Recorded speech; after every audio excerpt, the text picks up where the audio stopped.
Welcome to the EU podcast series, Women in Urology, Dare to Thrive. In this 7th episode, Imposter Syndrome and Resilience, we're joined by Dr. Silvia Secco, Dr. Rianne Lammers, and Dr. Guido Cereda. Together, they will discuss the importance of resilience and practical strategies to build confidence and overcome internal and external challenges in relation to imposter syndrome. Join us as we embark on this informative journey. Welcome, everyone, to this new episode. We're going to talk about the imposter syndrome and resilience. My name is Silvia Secco. I'm a urologist. I'm based in Milan. I do robotic surgeries, and I'm also passionate about minimally invasive surgical treatments for BPH. And I'm honored and happy to share this opportunity to talk about imposter syndromes with Dr. Rianne Lammers and Dr. Guido Cereda. Hi, Rianne. Hi, Guido. Hi. Hi. Maybe you want to say something about yourself, to introduce yourself, please. Well, thank you for this opportunity to join this podcast. My name is Rianne Lammers. I work as a pediatric urologist in the northern part of the Netherlands, the University Medical Center of Groningen. And I'm also a member of the Young Academic Urologists from the EAU, but not for long because I'm not so young anymore. Hi, I'm Guido Cereda. I'm a psychiatrist at Niguarda Hospital in Milan, and I'm very pleased to be here today to talk about this complex and I think often misunderstood topic.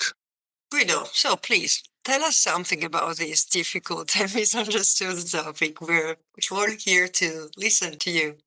Yeah, imposter syndrome was first described in 1978 by Pauline Clance and Susan Himes.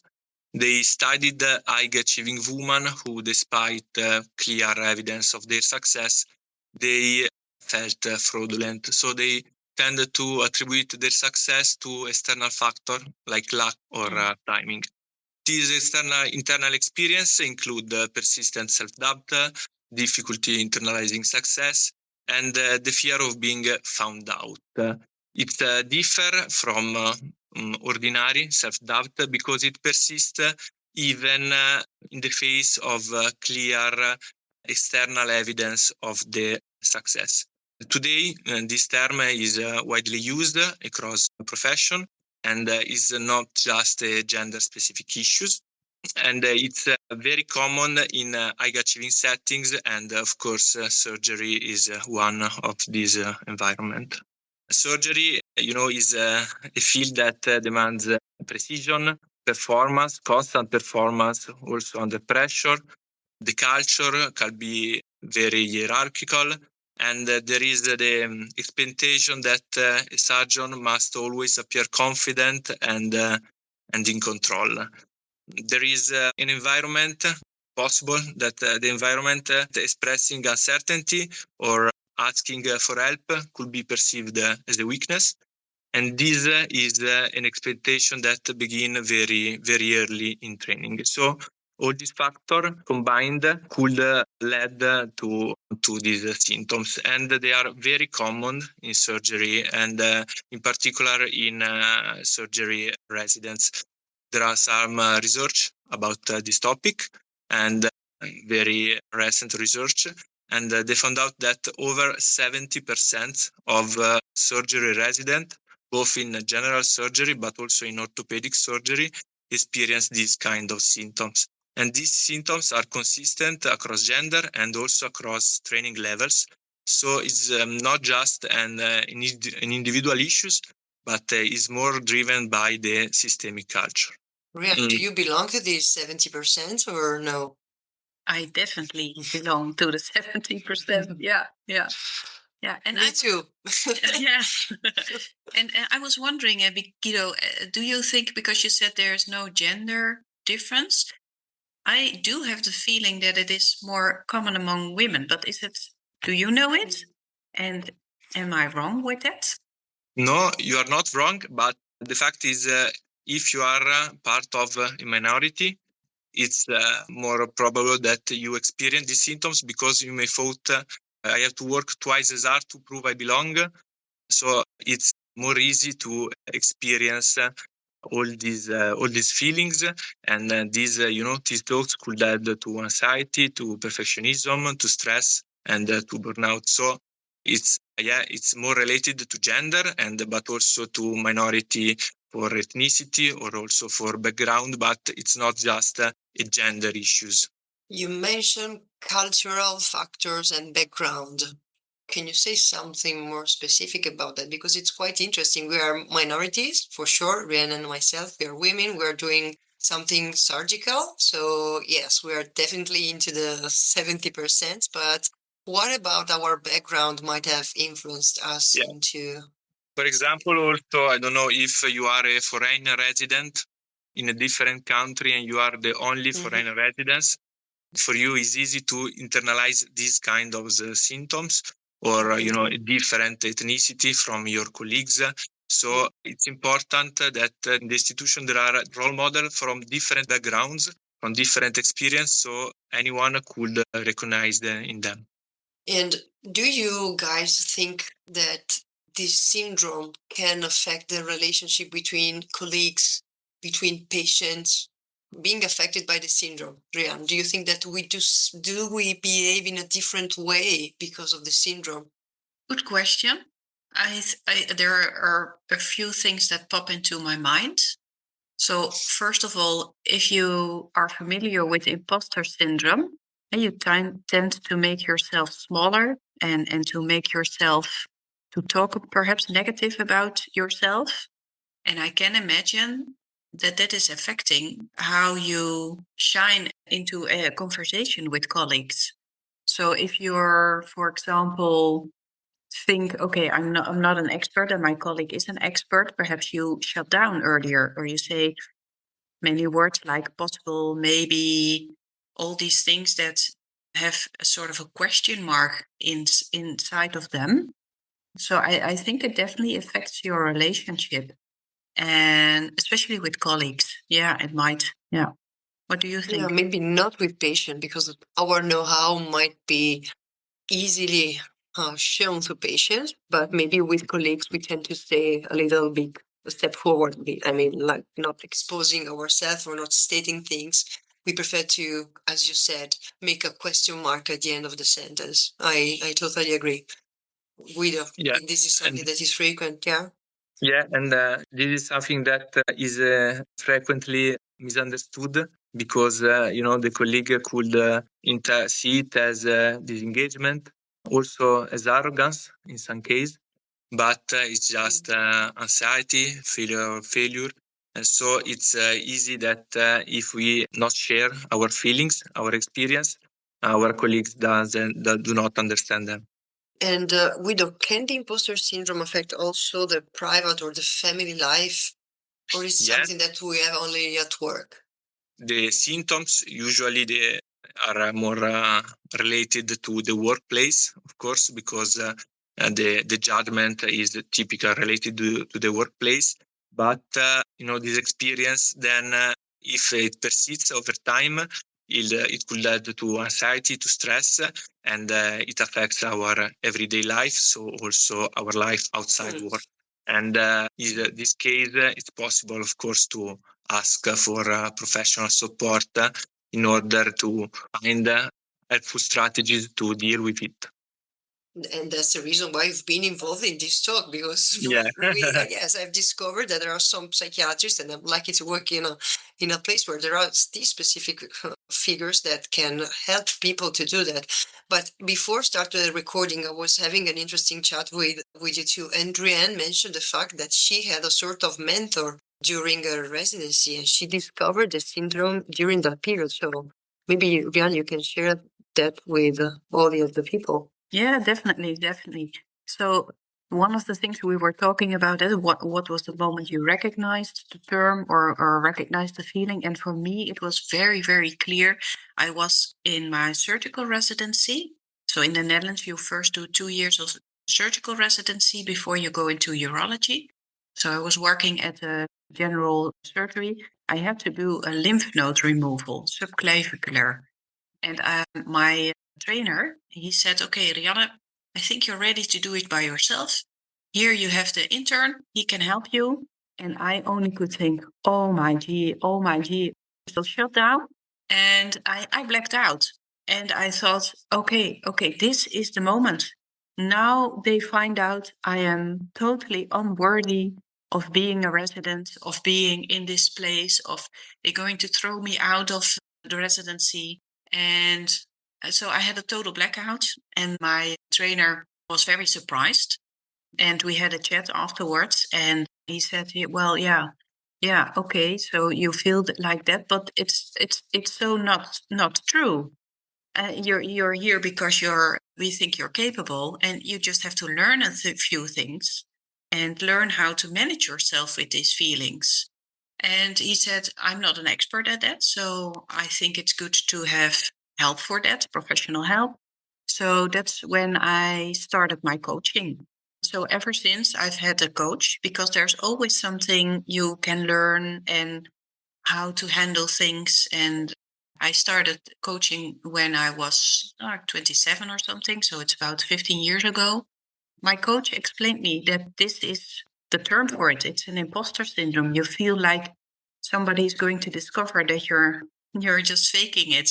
Well, we'll come into that, but I also got some tools and learned some tools how to approach it. But it is, although it's been 15 years ago, it still sometimes throws me over. Then I'm somewhere and I think, what the hell am I doing here? And so apparently it is a very deep feeling.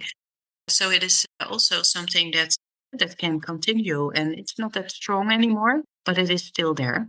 And I think it is something that many people experience, but it is, like Guido said, very difficult to talk about it, especially if you work in an environment where nobody talks about it. So one of the things I decided to do after I started my coaching is to talk about it with my colleague residents. And the interesting thing is, when we did that, I was very, very frightened to do so, because I thought I was the only one. And of course, I was not. Everybody had feelings like that. Not particularly in the same way, but on their own ways. And it felt so much as a relief to know that I was not the only one, and that we had so much improvement also of how we could help each other. So some of my colleagues said, okay, you think, you feel this is a hard topic, for example, a certain type of surgery. Let me help you how to prepare it, or let me join you in the surgery and do it together. And in the other way around, because I'm also more experienced in some other topics, I could help my other colleagues. And I think that is one of the main issues of imposter syndrome: shame. And when it is in the dark, shame thrives. That's the concept of Brené Brown. So if you put a light on it and you talk about it, although it is very scary, it is very important to talk about it. So I think also this podcast is very important and very good that we do that. Agree. Yeah. And thank you for sharing. I think that it's quite enlightening what you told us, because this is how you were able to share, to help other people, and other people now are helping others. So it's a sort of positive chain that you've been able to create. I was wondering, Guido, are there any, I don't know, physiopathological backgrounds for the syndromes, or why does it happen? Is there something inside our brains, or it just happens because we are women and minorities? Yeah, there are neurobiological, correlates. But before, I would like to say something about what Rianne was saying, so that these feelings still persist even after all this time, after all this work. Sometimes they come back because there are some personality traits that are more linked to this syndrome. And personality trait is a pattern of behavior, of thought, and of feelings. And it's possible to work with these personality traits, but not just to change them, because they are just part of us. And so the main goal is to manage the way that costs us from a psychological point of view, but without changing the benefits. For example, some of these personality traits are perfectionism. When we feel that anything that less than flawless is a failure, or emotional sensitivity, so an increased sensitivity to responsibility or hypervigilance. And these are usually strengths. So these personality traits are usually the point of strength, but if they are combined with a high pressure environment like surgery, they could increase vulnerability.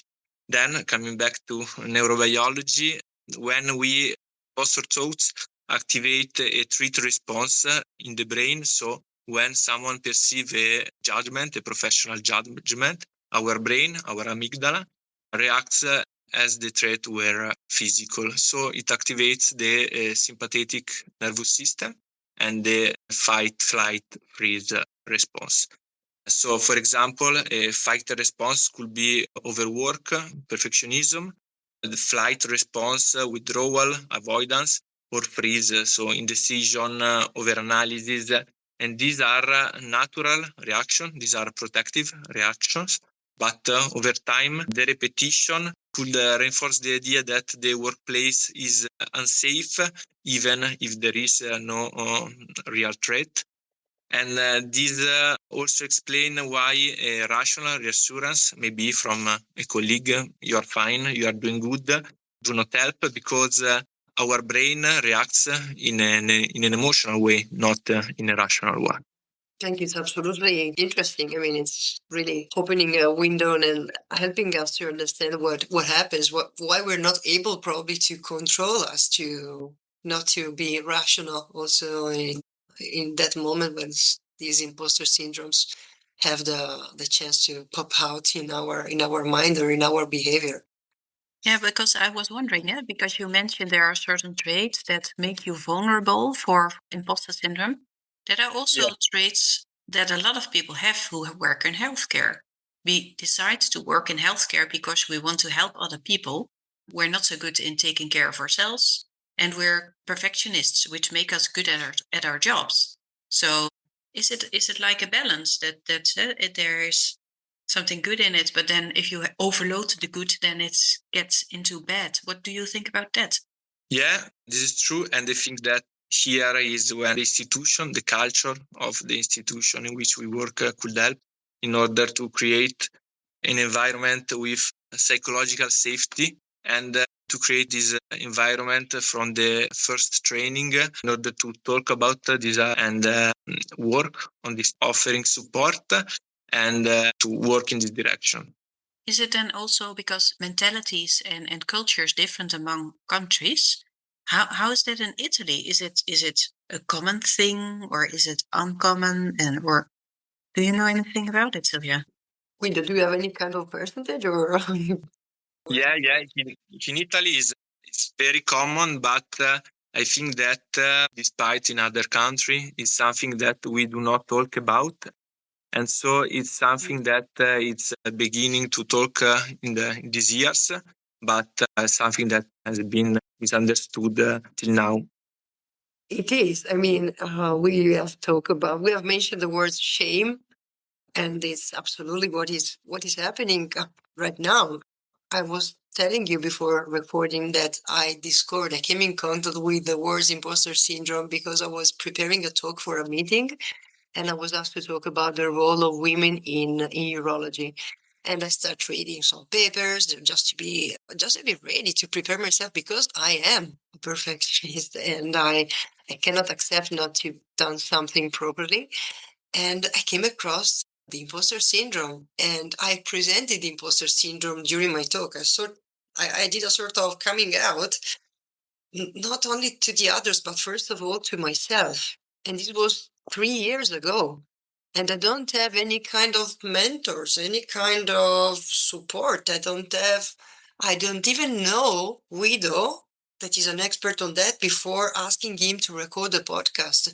So this is something that probably is not happening only in Italy. Maybe there are other countries in which the imposter syndrome, yes, is somehow that is heard by someone, but not everyone has the infrastructures or the support that should be present everywhere. And this podcast might, I don't know, open some new ideas and we can do something to help other people.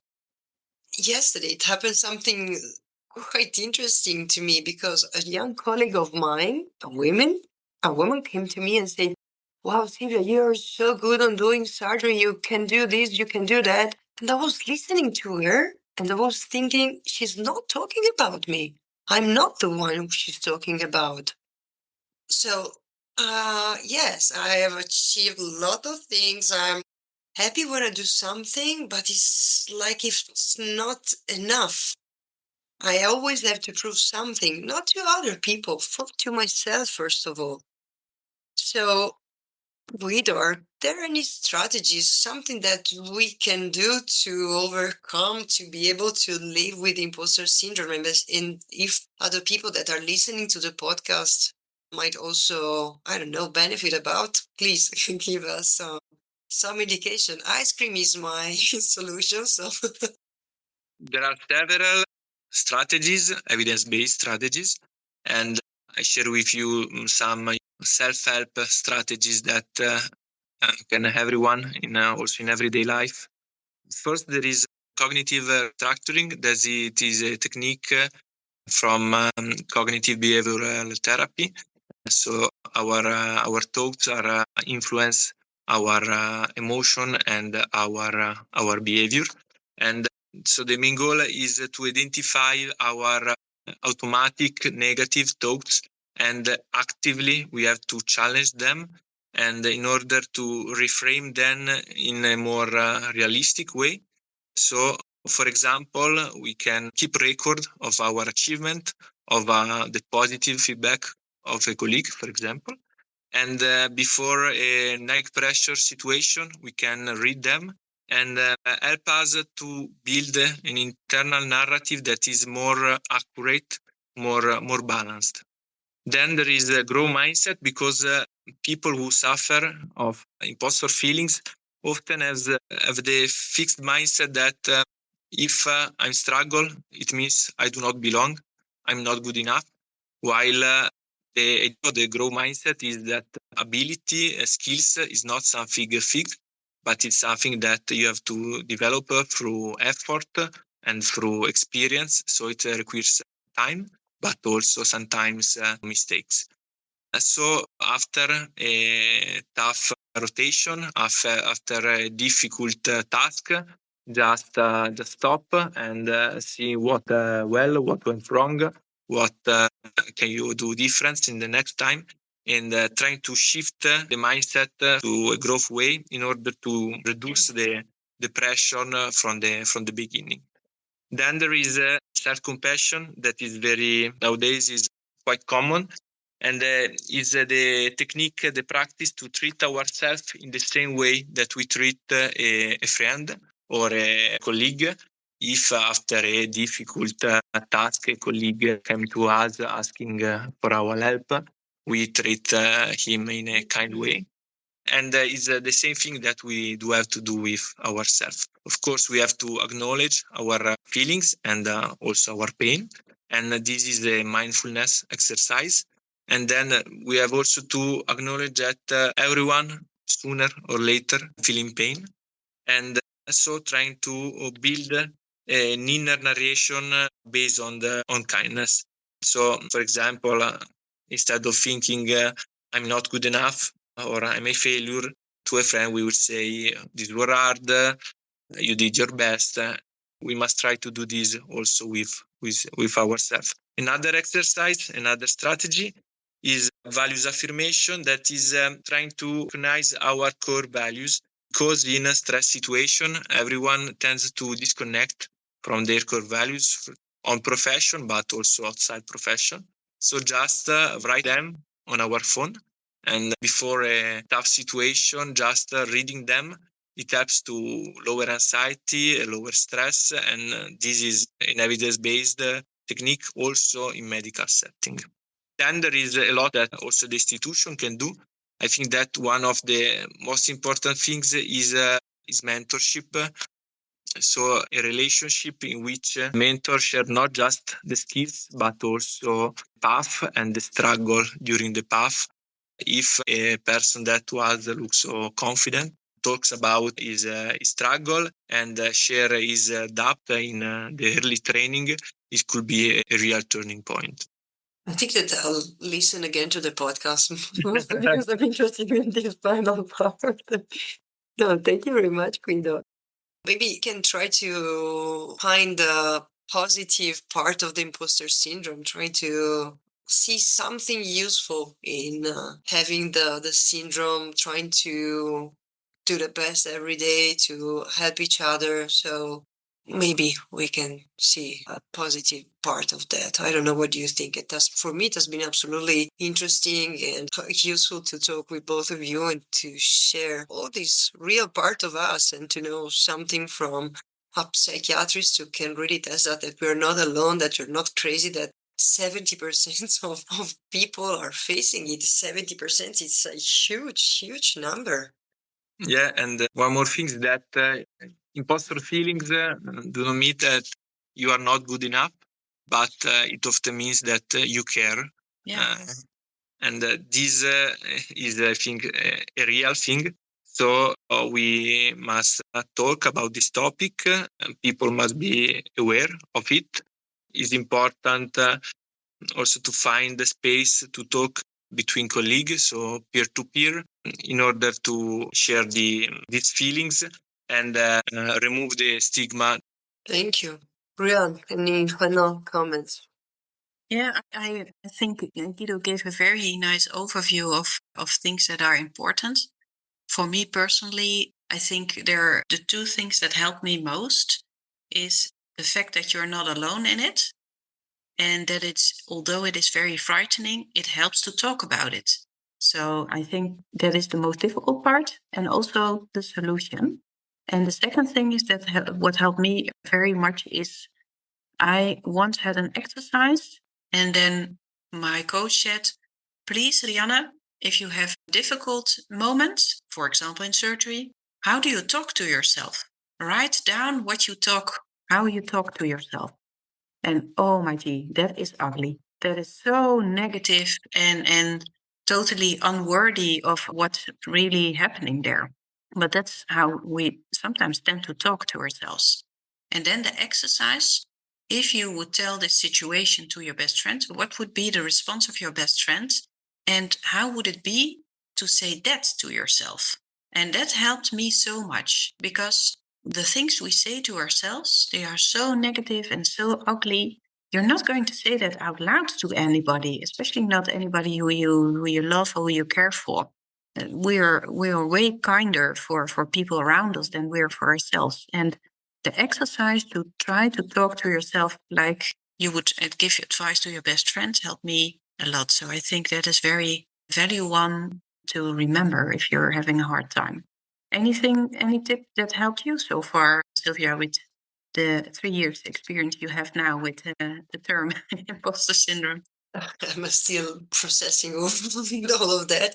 Well, I think that start talking. It's a good advice that you gave to all people that are listening to the podcast, and I include myself. So thank you very much. And also trying to talk to ourselves as we would do with our friend. As Guido said, you're doing the exact same that Guido suggested us. So thanks also for that.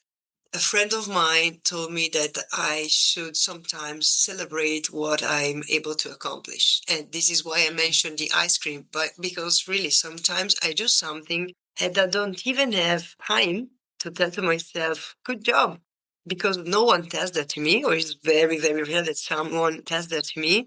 But I've got a good friend of mine who tells me, wow, you did it, you're great. And so this is something that maybe can help other people. If we start talking about that as we're doing, so thanks again to the European Associations of Urologists to let us talk about that now, it will make the difference for a lot of people.